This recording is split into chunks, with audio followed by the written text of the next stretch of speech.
bienvenue sur l'Aléa. Je m'appelle Laura Pouliken et dans la vie, je chéris les valeurs de l'audace, de la curiosité et du partage. La recherche de sens et d'alignement guide toutes les actions que j'entreprends. À travers ce podcast, je vous partage mes rencontres inspirantes pour que l'on prenne ensemble le chemin de l'épanouissement personnel et professionnel.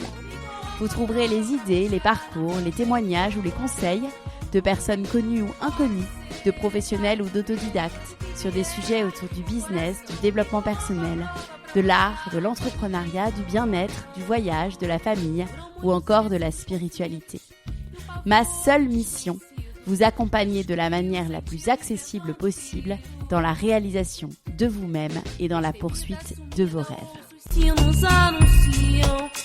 Aujourd'hui, je reçois Marie Courroy, créatrice de la marque de vêtements colorés pour femmes Mode Trotter.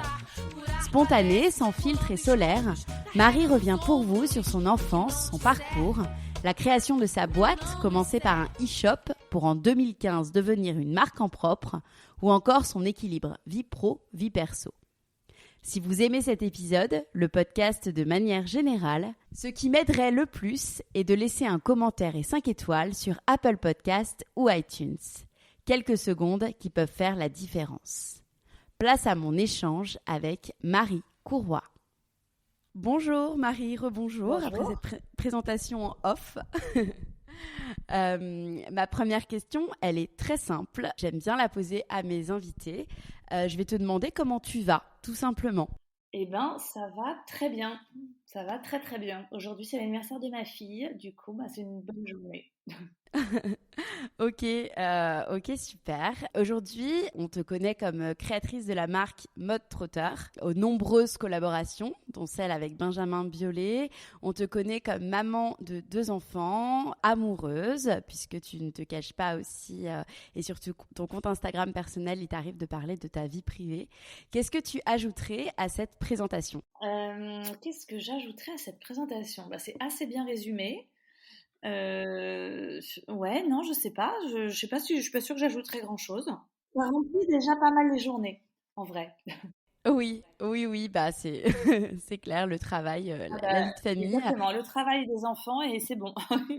J'aime bien faire un retour en arrière avant de parler donc de ton parcours entrepreneurial pour parler de ton enfance et j'ai envie de te demander quel genre d'enfant tu étais et qu'est-ce qu'on disait de toi. Alors, j'ai adoré toutes les étapes de ma vie, même celles qui ont été un peu plus chiantes que d'autres. C'est-à-dire que, par exemple, quand j'étais à l'école, j'avais pas hâte quand j'étais au collège, j'avais pas hâte d'être au lycée. Quand j'étais au lycée, j'avais pas hâte d'être à la fac. J'ai toujours été bien au bon endroit, au bon moment. Tu vois, j'étais au collège, j'étais contente d'être au collège. En quatrième, j'étais contente d'être en quatrième. Bon. J'ai jamais pensé que l'herbe était plus verte ailleurs, et toujours aujourd'hui d'ailleurs. Donc, je suis quelqu'un très dans le présent. J'ai pas de nostalgie de mon enfance, mais j'ai eu une enfance vraiment merveilleuse. Et pourtant, j'ai des parents divorcés, et sauf que maintenant j'ai 41 ans. Donc il y a 40 ans, autant te dire que le divorce, c'était pas du tout aussi courant qu'aujourd'hui. Donc je me rappelle que dans ma classe, j'étais la seule souvent enfant de divorcée. Mais j'en garde absolument aucun souvenir, aucun mauvais. Bon, j'étais toute petite, mais j'en garde aucun mauvais souvenir. Au contraire, assez vite, j'ai capté qu'on pouvait avoir le double de cadeaux, le double de vacances.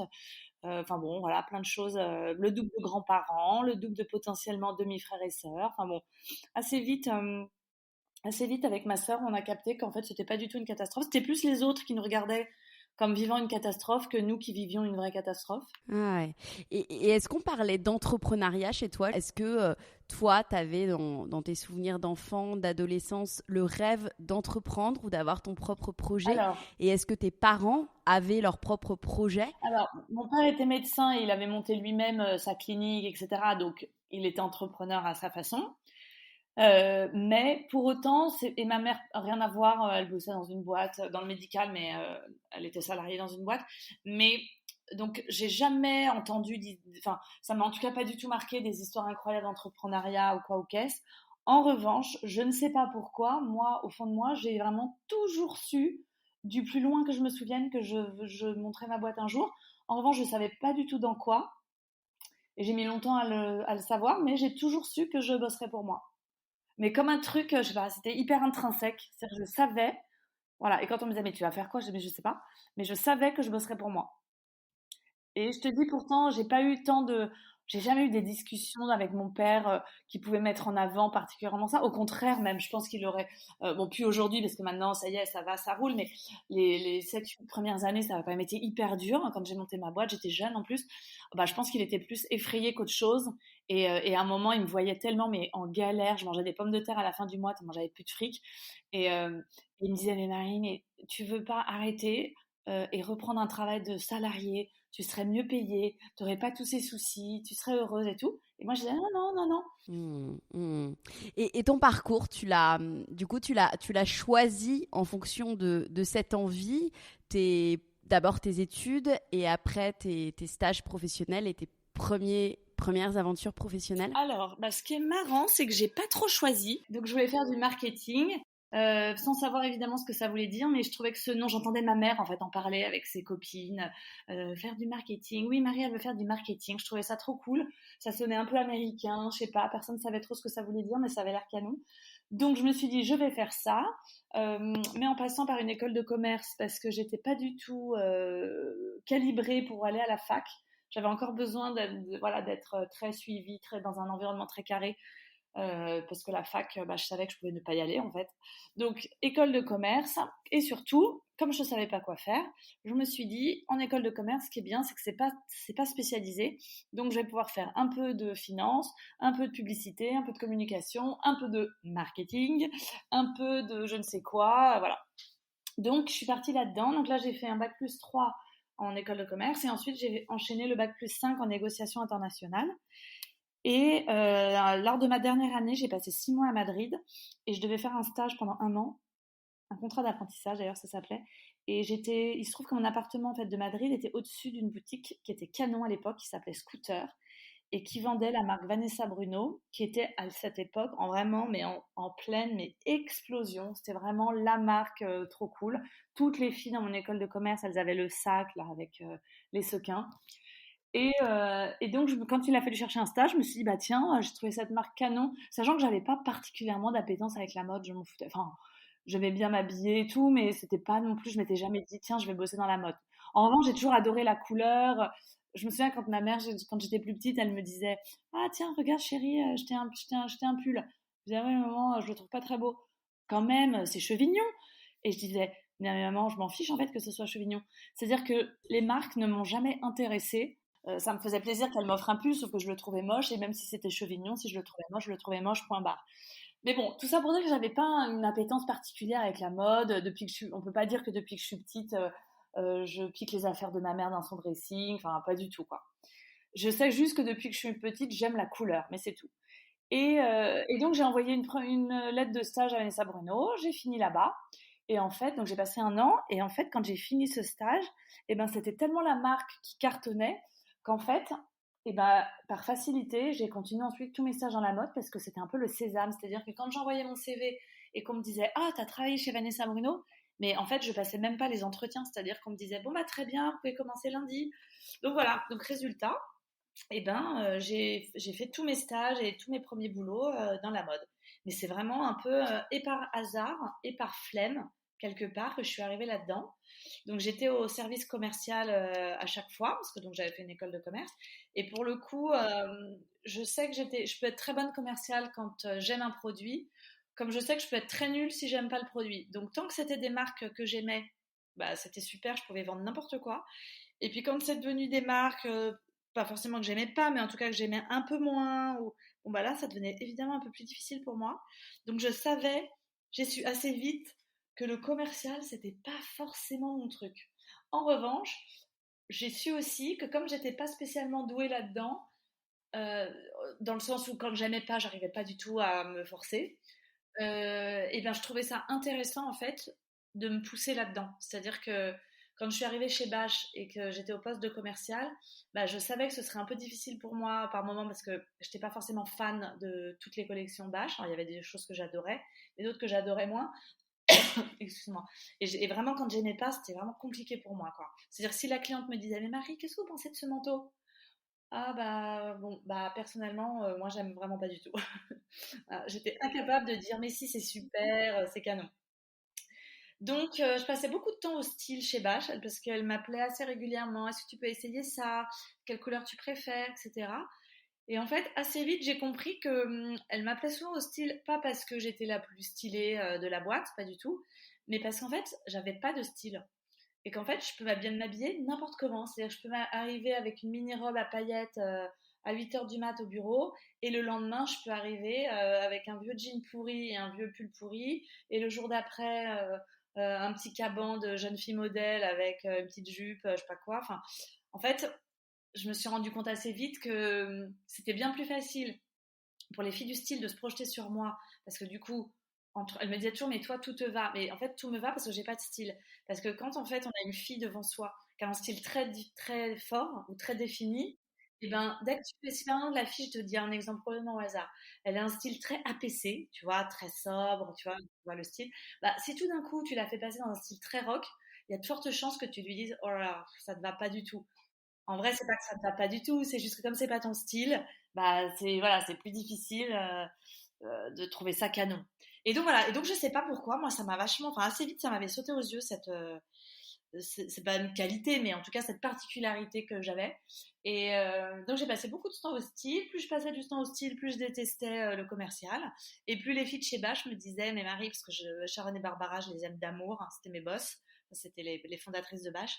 Et elles me disaient, mais qu'est-ce qu'on va faire de toi? On sait plus où te mettre en fait. Et voilà. Et en fait, mode trotteur a commencé quand j'étais là-bas. C'est qu'en fait, sur les salons, je voyais les filles qui arrivaient, les acheteuses, et j'aimais bien dire, ah bah tiens, elle, je suis sûre que c'est une acheteuse italienne, ah mais ça, c'est sûr, c'est une américaine, ah mais ça, c'est des anglais, parce qu'en fait, ils avaient un style, encore une fois, on parle d'un sujet d'il y a 13 ans, hein, 14 ans, donc c'était bien avant quand même beaucoup de choses qui se sont passées sur Internet. Mais quand on les voyait arriver, c'était vraiment les Milanaises, c'était mais l'explosion de couleurs, mais dans tous les sens. Elles étaient habillées, mais too much, comme c'est pas possible. Mais je sais pas, moi je les reconnaissais à des kilomètres. Et donc Mode Trotteur, en fait, à la base, c'est né de ça. C'est né comment, enfin, ça s'appelait Mode Trotteur parce que, comment dire, en fait, ça tournait autour de 5 villes, Paris, Londres, New York, Berlin et Stockholm. J'achetais des marchandises donc en tant que e-shop, et ensuite je faisais des looks en fonction de ces 5 villes parce que j'estimais que justement on s'habillait pas de la même façon à Milan qu'à Londres, qu'à Tokyo et qu'à Paris. Et je trouvais que un vêtement c'était intéressant de le montrer du coup sous ces 5 silhouettes différentes, parce que si tu prends je sais pas moi, un sweatshirt, et ben si tu le portes en taille XXS avec un pantalon slim, une petite veste noire et un sac Chanel et des talons, bah c'est pas le même sweatshirt que si tu le prends en taille XXL avec un jean baggy et des Stan Smith, quoi. Donc voilà comment a commencé Mode Trotteur à l'origine. De 2008, enfin je l'ai monté fin 2008, donc on va dire 2009 jusqu'en 2015. J'ai basculé ensuite en 2015 en marque en propre, et j'ai voulu garder le nom. Et je me suis dit, ah mais mince, qu'est-ce que je vais faire de ce nom? Il faut que je trouve bah voilà, comment lui créer une histoire. Et c'est pour ça qu'aujourd'hui, dans nos collections, en fait, chaque collection représente une ville. Donc là, cette année, c'est Dakar, une ville ou un pays, mais donc là, cette année, c'était Dakar. La saison d'avant, c'était Saint-Tropez. Voilà, on a fait Comporta, Dallas. Comme tu disais, en 2015, donc tu as pris donc le virage en lançant ta propre marque Mode Trotteur. Est-ce que tu te souviens des raisons pour lesquelles tu as pris cette décision? Est-ce que porter les projets des autres, finalement, ça te correspondait plus ou ça te frustrait quelque part?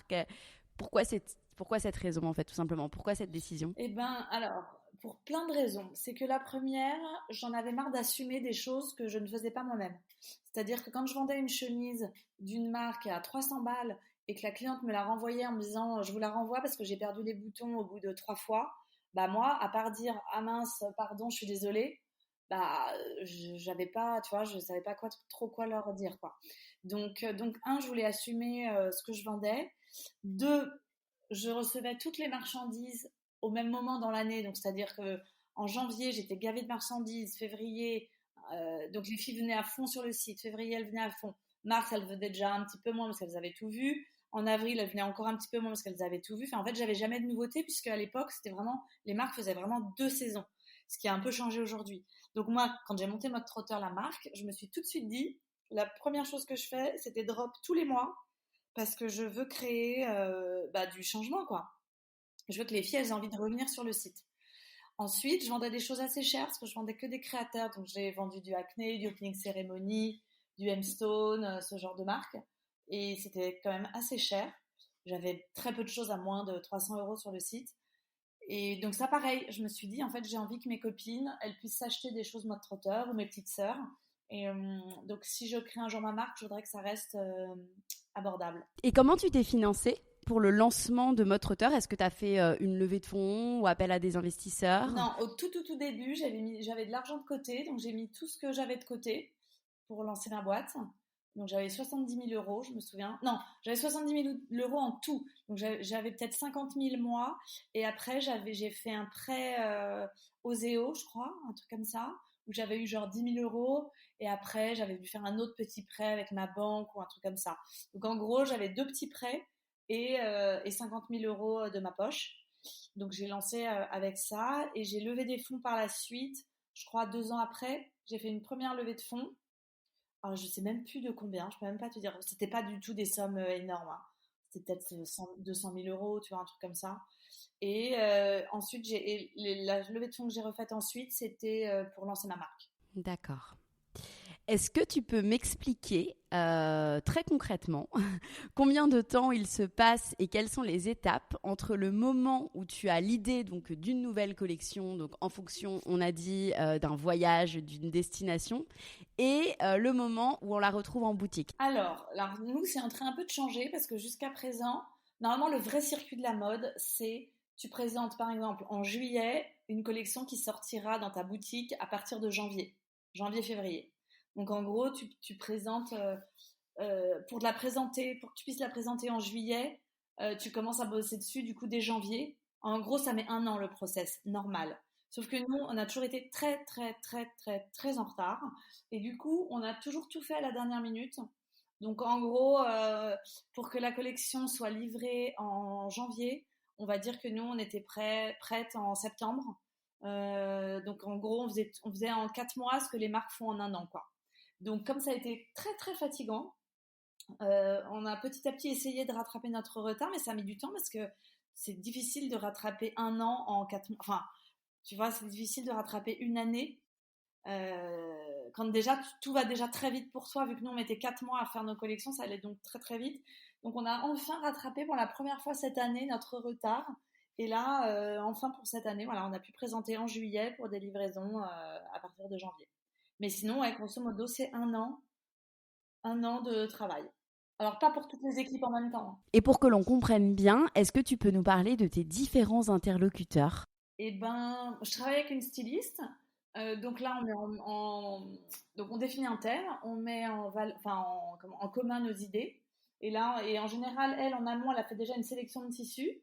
Donc on regarde en même temps les tissus et on accole des tissus au modèle qu'on aimerait. Donc on se dit, ah bah tiens, dans ce tissu, j'adorerais, je sais pas moi, un manteau avec un col comme ci, une robe fendue, je sais pas quoi. Donc voilà, donc on met tout comme ça en commun. Et ensuite, on fait des dispatchs par mois. Donc, on se dit, bah, ce thème-là, ce serait bien qu'il sorte en juillet. Ce thème-là, ce serait bien qu'il sorte en octobre. Ce thème-là, il est très chaud, donc on va le sortir en novembre. Ça, c'est le thème de Noël, blablabla. Et ensuite, on fait en sorte que tout ça s'harmonise. Donc, les couleurs de juillet aillent toutes ensemble, au moins sur la partie de juillet. Les couleurs d'août ensemble avec la partie d'août. Ensuite, on essaye de faire en sorte d'avoir des modèles un peu de tous les prix, d'avoir des entrées de gamme et des choses un peu plus chères. Qu'est-ce qu'on fait? On essaye également de réfléchir à toutes les formes de silhouettes, à se dire, bah voilà, est-ce que moi, ma mère, là-dedans, elle trouverait une robe? Bon, bah, si la réponse est non, ça veut dire qu'il nous manque un modèle pour les femmes de 65 ans, qui n'ont pas forcément envie de montrer leurs bras, blablabla. Bla, bla, bla. Donc voilà, donc après, on refait une passe comme ça. Ensuite, il y a une troisième passe avec Astrid et Laura qui s'occupent plutôt de la partie et Leslie. Donc Astrid et Laura qui s'occupent plutôt de la partie commerciale et qui du coup elles ont beaucoup, enfin surtout Laura, beaucoup de retours clientes, etc. Donc là, elles arrivent avec ce qu'on appelle nos intemporels. Et là, elles me disent, bah voilà, cette année, dans le top 10 des ventes, il y avait telle robe. Je vois que vous ne l'avez pas remise. Ce serait bien de la remettre dans le plan de collection parce que c'est une robe, on en a vendu 480, ça a généré tant de chiffres, donc ce serait bien de la remettre. Ou j'ai des alertes réassorts, on a des demandes sur tel pantalon qu'on ne fait plus. Donc en général, Alors ça, c'est toujours le moment, moi, que j'aime pas trop, parce que c'est souvent le moment où on n'est pas d'accord. Et parce que forcément, elles sont la partie commerciale, alors que moi, je suis dans la partie créative, donc il y a des choses que forcément, moi, je peux plus blairer depuis 5 ans et qu'elles me, entre guillemets, forcent à remettre dans la collection parce que c'est des choses qui marchent. Et quelque part, c'est un peu des vaches à lait pour nous. Donc, c'est toujours un peu un crève-cœur pour moi. Donc, c'est toujours un peu tendu quand on a ce genre de petite réunion. Mais ça se finit toujours bien, évidemment, parce que aucune de nous ne reste campée définitivement sur ses positions. Mais voilà, on essaye de faire une balance entre le commercial, ce qui marche et ce qui fait tourner la boîte, et des choses un peu plus créatives où on sait qu'on va en vendre 5. Et après, excuse-moi, donc il y a Leslie qui intervient, et elle qui s'occupe de tous les prix. Et c'est elle qui nous dit, alors attention les filles, parce que là, vous avez choisi ce tissu qui est hyper cher, et vous avez développé une robe qui a un emploi de 4 mètres de tissu, donc la robe va sortir à 600 balles. Donc c'est pas possible. Donc qu'est-ce qu'on fait? Soit vous gardez votre modèle dans un tissu moins cher, soit vous simplifiez la robe pour qu'elle coûte moins cher. Donc elle, pareil, elle refait une passe sur toute la collection, mais avec un prisme juste prix. Ou elle fait aussi des recherches fournisseurs, donc c'est elle qui va nous dire ah, vous voulez développer, je dis au hasard, hein, une ligne de maille, ok, bah, quel est votre target prix, à combien vous voulez vendre les cols roulés, les cols ronds, donc on va lui dire, bah, je sais pas moi, le col roulé, bah, on veut pas qu'il dépasse 250 €.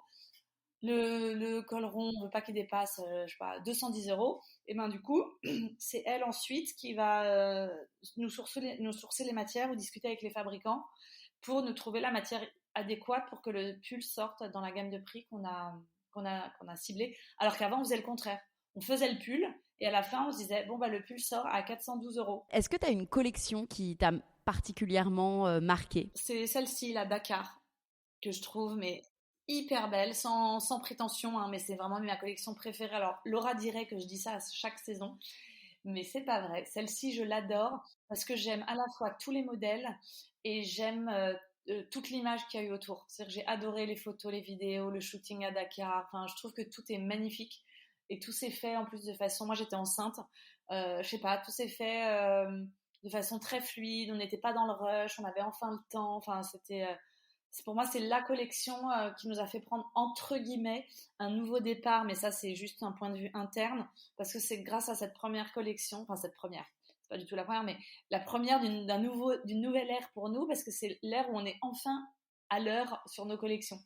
Donc c'est vraiment la collection où on a pu prendre le temps de tout, où c'était pas le rush pour le shooting, où c'était le rush de rien. Vous voyagez à chaque fois dans les destinations que vous couvrez avec vos collections? Souvent, mais pas toutes. Par exemple, Dallas, j'y étais jamais allée. Donc ça, c'était juste mon imaginaire, quoi. Ce que moi, j'estimais être cette ville. D'accord.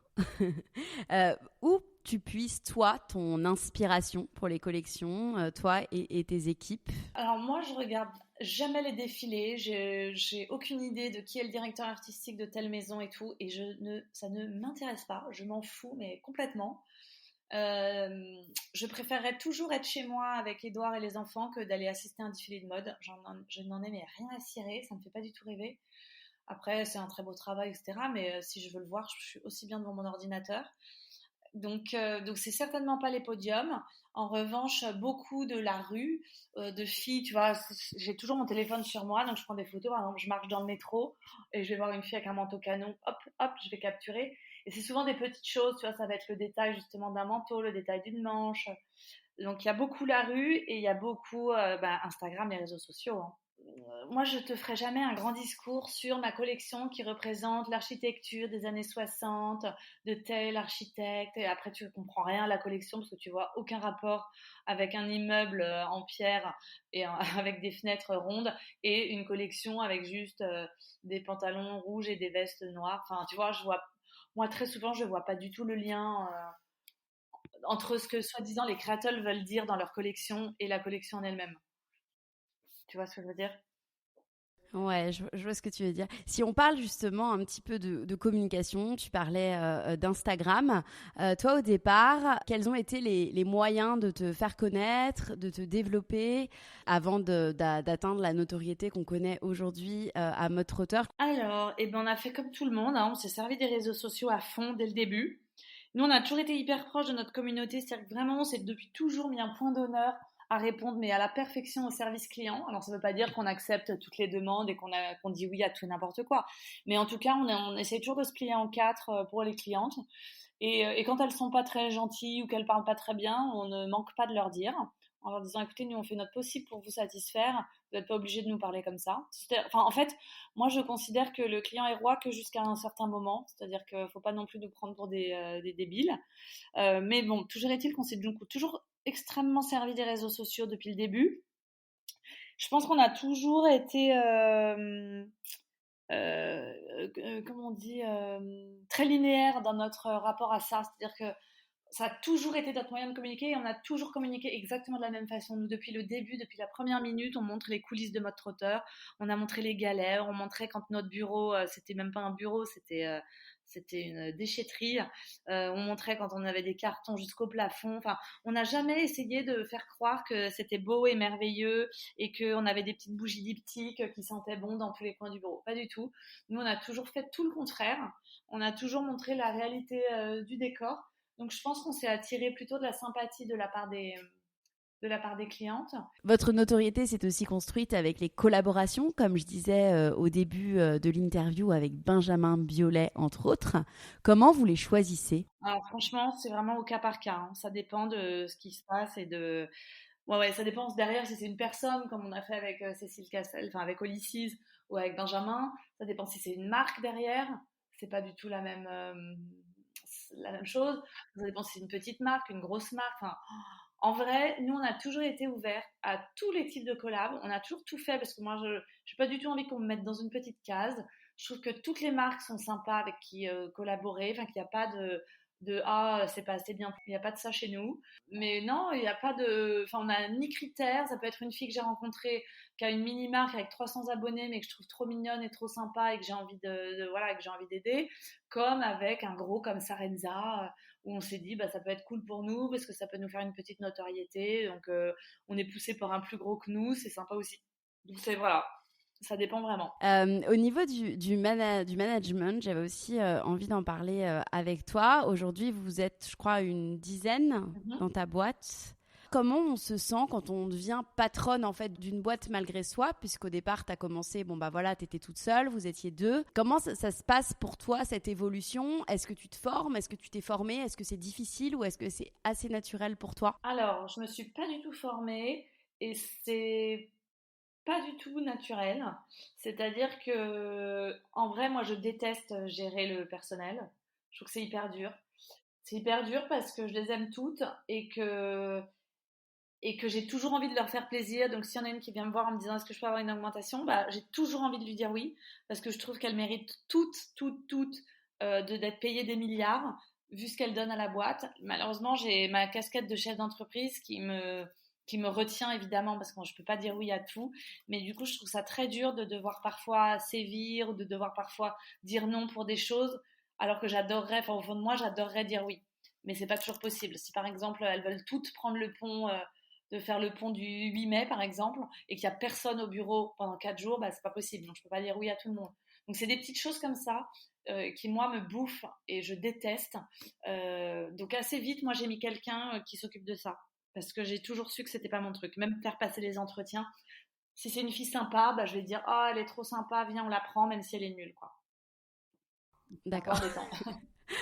Donc, tu as recruté quelqu'un qui fait ce boulot-là à ta place. Donc, aujourd'hui, toi, une journée type dans ta vie, comment ça se passe ? Comment ça se passe ? Donc, moi, j'habite à la campagne. J'habite grosso modo à 1 heure de Paris. Donc, je vais travailler 3 jours par semaine. Je prends le train à 7h50 et j'arrive à la gare Saint-Lazare à Paris à 50 minutes après. Et ensuite, je file au bureau. Donc là, j'enchaîne mes journées parce que vu que je viens plus que 3 jours par semaine, autant te dire que les journées sont vraiment minutées. Et je reprends le train, je pars du bureau à 17h pour prendre le train à 17h30. Je suis chez moi on va dire 7h moins 20. Et là, j'ai la chance qu'Edouard travaille de la maison parce qu'il fait des meubles, notamment des lampes. Donc, il a son atelier au fond du jardin. Donc, c'est lui qui, le matin, emmène les petits chez la nounou et les récupère le soir. Donc, en général, quand j'arrive, il a déjà préparé à manger aux enfants. Donc, ça, c'est super. Donc, moi, j'arrive juste pour les faire manger. Et donc, je télétravaille le mercredi et le vendredi. Et là, c'est sympa parce que du coup, je peux enfin les emmener chez la nounou le matin et aller les chercher le soir. Si on parle justement de vie de famille, quel rôle joue ton entourage dans aujourd'hui, en fait, ton aventure professionnelle? Ils ont toujours été vraiment d'un super soutien, mais toujours, toujours, toujours. Il n'a jamais, enfin, voilà, la seule fois où mon père m'a dit, mais Marie, tu veux pas redevenir être styliste dans une autre marque, je vois que t'en peux plus et tout. C'était plus de la bienveillance que vraiment, il faut que tu changes de vie, quoi.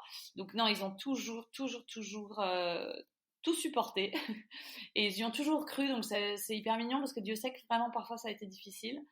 Et aujourd'hui, avec Edouard, il respecte vachement le fait que, parce que c'est quand même lui du coup qui s'occupe des enfants quand même tous les matins, enfin quasiment 3 fois par semaine, en tout cas le matin et le soir. Et non, il respecte vachement le fait que j'ai ma boîte. Et pareil, voilà, parfois je lui raconte. Alors souvent, j'ai pas trop envie d'en parler. Une fois que je rentre le soir, franchement, j'ai autre chose à penser que de raconter ma journée.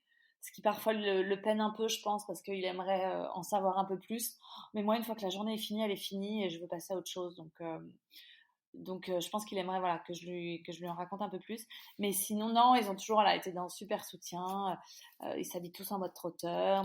C'est génial. Ma sœur, c'était mignon parce que quand, un moment, enfin, pendant une période de sa vie, elle était pharmacienne. Et je me souviens parfois, elle avait des clientes qui lui disaient ah, vous avez une très belle blouse sous sa blouse blanche que parfois elle laissait ouverte. Ah, elle est belle votre blouse. Et elle répondait toujours c'est mode trotteur. Même quand c'était Zara ou Mage, elle répondait c'est mode trotteur. Soutien au max.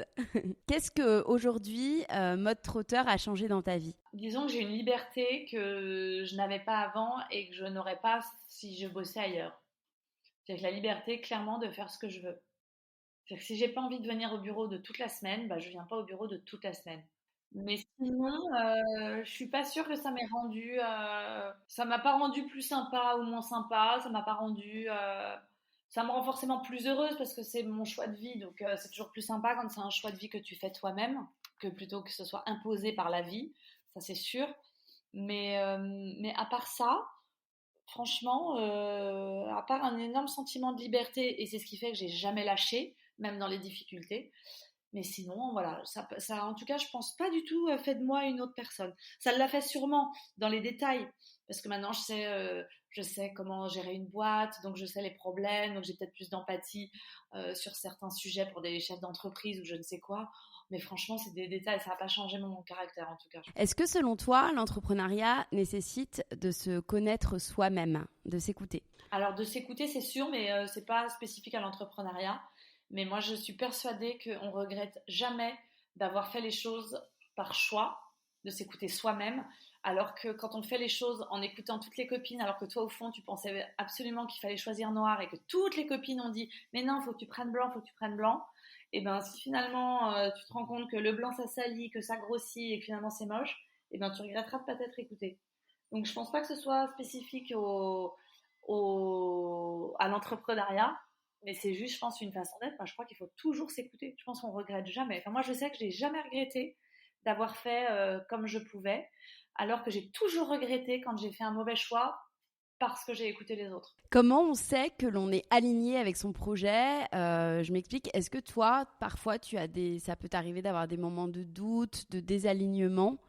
Et comment tu fais quand ça arrive? Alors, honnêtement, ça m'est vraiment jamais arrivé, hein. En fait, après moi je suis pas du tout quelqu'un ni de stressé, ni dans le doute. En fait, du jour où j'ai dit je me lance, je savais que je me lancerais mais les yeux fermés et j'irais jusqu'au bout du bout du bout. Donc en fait, tous les doutes, je les ai eus avant, mais à partir du moment où j'ai dit ça y est, j'y vais, je quitte mon travail et tout, je savais que j'étais en haut d'un toboggan qui ne s'arrêterait que le jour où je mettrais la clé sous la porte. Donc au final, j'ai eu des problèmes, j'ai eu des angoisses, etc. Mais je n'ai jamais douté de ce que je faisais. Et parfois, je me disais, bon, là, je suis au pied du mur, qu'est-ce que je fais allez, je fais ça, et si ça marche pas, tant pis, je mettrai la clé sous la porte. Mais c'était plus une décision de fatalité, de me dire, voilà, j'essaye, voilà la solution que je pense qui existe à ce problème, pour moi, il faut faire ça, si ça marche pas, et tant pis, je mettrai la clé sous la porte. Mais je veux dire, j'ai jamais douté que j'avais fait le bon choix de vie. Jamais, jamais, jamais. Et je te dis, hein, ça a été difficile. Hein. J'ai eu quelques années où j'étais payée une misère, où je galérais et tout, mais je m'en foutais. Pour moi, ça faisait partie du deal en fait. À partir du moment où tu montes ta boîte, tu sais a priori que les premières années, de toute façon, tu te payes une misère. Donc, Tu galères. T'as jamais changé de direction, jamais. quoi. Malgré, Jamais. ouais. Quels sont tes conseils aux entrepreneurs, aux entrepreneuses qui veulent se lancer et changer de vie, au-delà même des compétences, mais plus en termes de soft skills? Les compétences, en vrai, enfin, moi, je vois justement ma sœur Perrine dont je parlais, qui était pharmacienne. Elle est brillante, elle est hyper intelligente, mais vraiment. Et à un moment, quand elle était pharmacienne, métier qu'elle fait plus du tout aujourd'hui, mais elle voulait peut-être acheter son officine. Et je lui disais, mais Perrine, toi, avec ton caractère, mais tu ne tiendras jamais en fait. C'est impossible. Ma sœur, c'est quelqu'un de très stressé. Elle a besoin d'être rassurée. Elle a besoin de savoir que tous les mois, elle aura son salaire pour faire manger sa famille. Enfin, je lui dis, mais Perrine, tu ne survivras jamais. Toi, tu vas crever enfin, si tu mets le pied là-dedans, tu vas mourir en fait. Tu vas mourir d'un ulcère parce que tu vas être trop en stress. Moi, si j'avais pas d'argent à la fin du mois, déjà, j'avais pas de famille quand j'ai lancé Mode Trotter, ce qui change quand même pas mal la donne. C'est quand même un gros stress en moins parce que si ça marchait pas, le problème c'était que pour moi. Il y a que moi qui mangeais des pommes de terre à la fin du mois et pas toute une famille. Ce qui est quand même vachement différent. Ce serait à refaire aujourd'hui alors que j'ai des enfants et tout. Je serais sûrement pas si relax, hein. Mais en tout cas, ma sœur, elle avait déjà ses enfants et je lui disais, mais c'est pas une question, je suis pas plus intelligente que toi ou plus maligne ou plus je ne sais quoi. C'est juste que moi, je suis quelqu'un de pas stressé. Donc, comme je suis pas stressée, j'ai pas peur, donc ça me dérange pas de manger des pommes de terre. Toi, t'es quelqu'un de stressé, tu ne vas jamais y arriver, Perrine. Tu vas mourir avant même d'avoir reçu ton numéro de TVA. Donc, je pense que c'est pas tant voilà, une question de compétences, parce que les compétences, elles se trouvent, hein. Moi, j'ai quand même monté une marque de mode, alors que je suis pas du tout styliste et je ne sais pas tenir un crayon, hein. Donc, tu vois, c'est que tout le monde peut le faire, hein. Si moi j'ai réussi, c'est clairement que tout le monde peut le faire. En revanche, j'ai su m'entourer. Donc, je ne savais pas dessiner. Et ben, dès le début, j'avais pris une modéliste qui savait dessiner. Quand je lui disais, je voudrais une robe comme ci, comme ça, elle me faisait des petits croquis. Et ensuite, elle en faisait du croquis, elle partait sur un patronage. Mais en fait, en gros, une fois que tu connais tes défauts, tes qualités, tes appétences, ce en quoi t'es nul, mais tu sais que si tu bosses un peu, tu peux y arriver. Style la compta, moi par exemple, c'était un truc que je détestais, mais je savais aussi que j'étais pas idiote et que si je me mettais vraiment le nez dedans, je pouvais y arriver. Bon, donc ça, j'ai pas pris de comptable au début, enfin, j'ai pris un comptable pour les comptes, etc. Mais au tout début, c'était moi qui faisais les factures, les trucs et les machins, parce que même si j'aimais pas, je savais que je pouvais le faire. Alors qu'à contrario, le modélisme, je savais que je ne savais pas le faire et que je ne pourrais pas. Enfin, j'aurais pu apprendre, mais il aurait fallu que je fasse une formation pendant des années. Bon, je ne pouvais pas non plus tout faire. Donc, je me suis entourée en fait de la matière grise qui moi me manquait. De toute façon, on peut pas être bon partout, hein. On peut pas être excellent chef d'entreprise, excellent créateur, excellent commercial. Enfin, c'est pas possible. À un moment, ou alors c'est très très rare quoi. Les gens qui sont brillants partout, bon. Oui, tout à fait. Donc, c'est se connaître et après savoir bien s'entourer. Quels sont tes projets aujourd'hui pour Mode Trotter, les choses que tu as envie de réaliser? Alors, moi j'aimerais déjà continuer à faire grossir la marque. Et j'aimerais la développer. En fait, moi, j'aime l'idée au même titre qu'on pouvait faire des collabs avec à la fois des chanteurs, mais à la fois des marques de chaussures, des mastodontes de la chaussure. Et ben, j'aime l'idée de pas être dans une petite case et de pas vendre des vêtements toute ma vie. Donc, j'aimerais développer Mode Trotter dans plein d'autres domaines. Là, notamment, on va essayer de sortir un livre. J'adorerais qu'un jour, il y ait un petit hôtel Mode Trotter où tu pourrais venir vraiment dormir dans l'univers, dans notre univers. Enfin, en fait, j'aimerais tout faire avec la marque. Et si j'arrive pas à tout faire avec la marque, et ben je la revendrai et puis je ferai le reste moi à titre perso. Voilà. Mais en tout cas, ce que j'aimerais, c'est avoir plusieurs vies en une vie. C'est qu'arriver à 80 ans, je me dise ah quand j'avais ma marque, ah oui c'était sympa, machin. Ah quand j'avais mon petit hôtel, ah oui oui, ouais, je l'ai gardé 5 ans. Ah là là là. Voilà. Moi, j'aime bien prendre des risques, j'aime bien les lancements de projets, les débuts, quand justement c'est un peu la galère et tout. J'aime bien moi ces périodes. Je trouve que ça fait ressortir le meilleur des gens. Parce que quand tu es dans la galère, tu vois tout de suite, hein. Il y a ceux qui se cassent, et puis il y a ceux qui retroussent leurs manches et qui disent bon, allez, viens. Et moi, je trouve ça génial. J'adore. Mais merci beaucoup. On va finir par des petites questions que je pose toujours donc à la fin du podcast. Ma première question, c'est les questions que l'on te pose le plus, que ce soit sur tes réseaux sociaux ou dans la vie. Alors, la question, j'en ai deux qu'on me pose très souvent.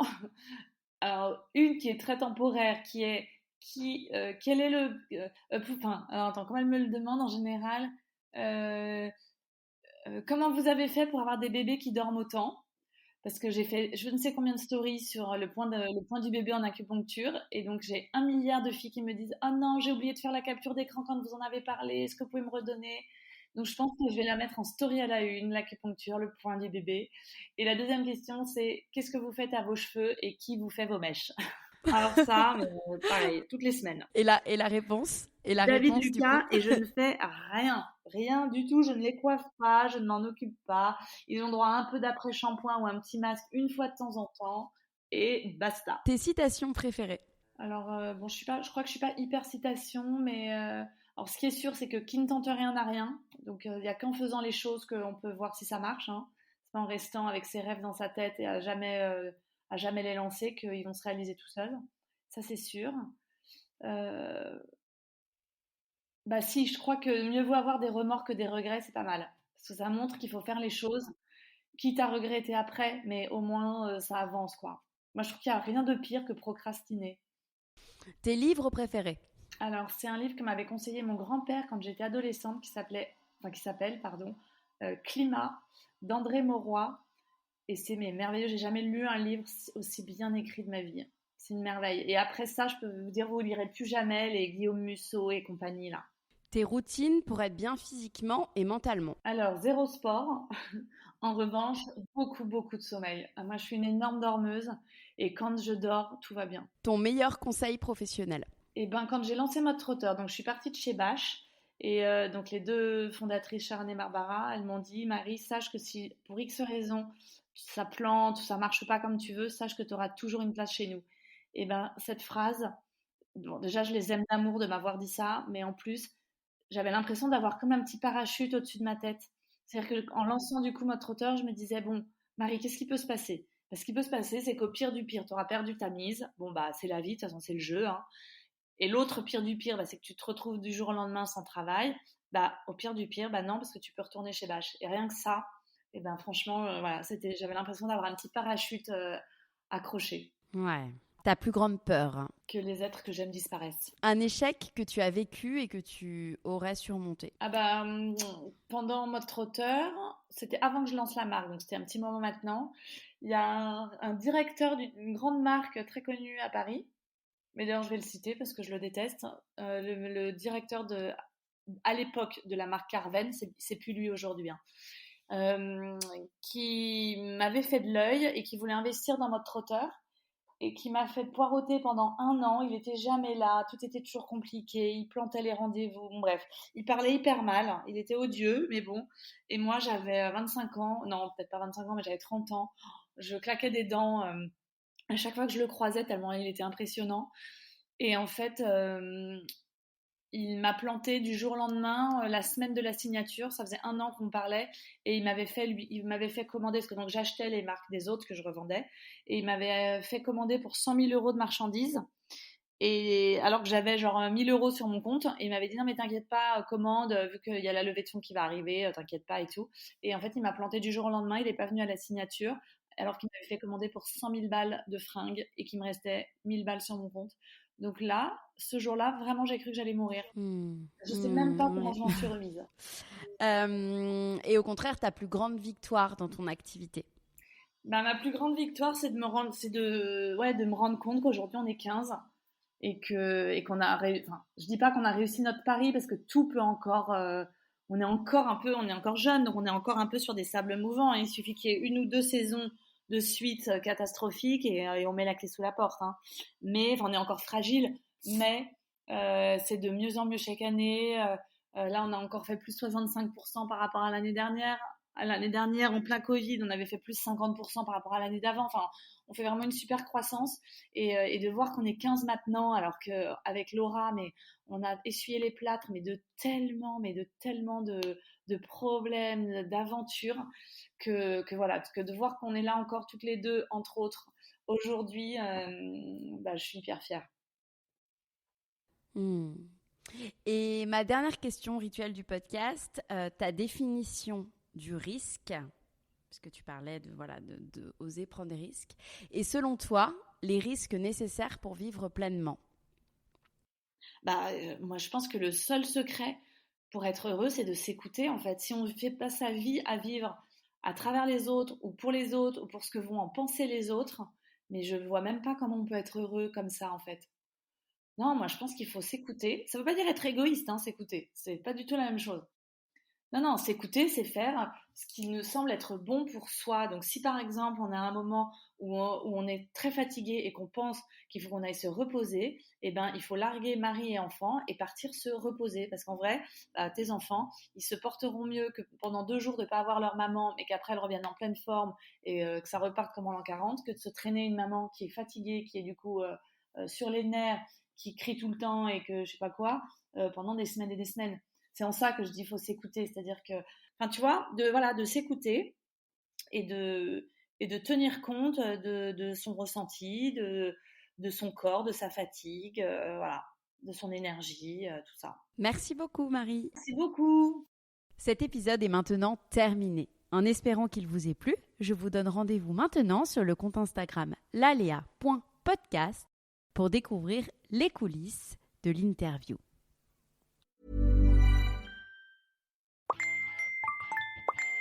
Salut, c'est Anne-Fleur. Big News, mon podcast Génération Podcast a été sélectionné par Acast pour vous être recommandé.